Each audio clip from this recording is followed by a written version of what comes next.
what we saw yesterday was the Prime Minister losing his fourth or fifth Director of Communications.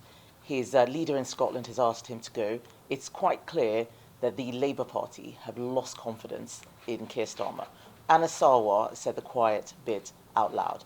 And what he's done is remind Labour MPs that their jobs are on the line. And instead of them doing the right thing, what they've done is rally behind the Prime Minister because they're terrified of their own jobs. It is still a matter of when, not if, the Prime Minister goes, because we are still waiting for the release of those documents which he committed to releasing last week. We still haven't seen the details of how he made this disastrous appointment, and instead what we're hearing is that the Cabinet Office is telling ministers not to release their text messages with Peter Mandelson. That's completely wrong. The country is in between a rock and a hard place, because Keir Starmer being there creates a lot of instability, and another leader but potentially brings even more instability.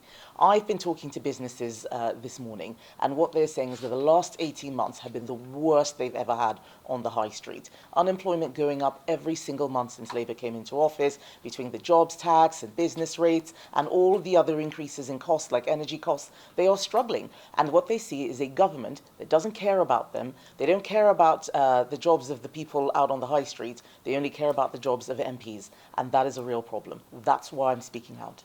We've always been prepared to table a motion of no confidence, but what I want to see is us winning a motion of no confidence, and that is why I made the offer to Labour MPs. Some have given us indications, but we're not at the stage yet where the Prime Minister would lose such a motion. But I believe that the MPs behind him have lost confidence in the Prime Minister. They're just now afraid for a general election because they know they would all lose their jobs.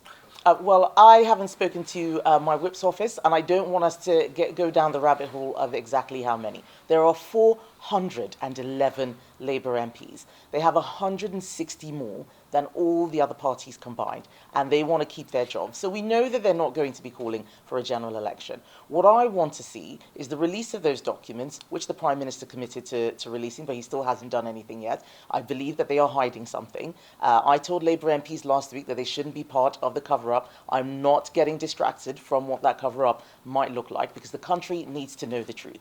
We need to give those people out there certainty that we're looking after the economy, that we're thinking about their jobs. Conservatives are doing that every single day. We talk about jobs, we talk about employment, we talk about how to make this country better. What is Labour talking about? Just themselves.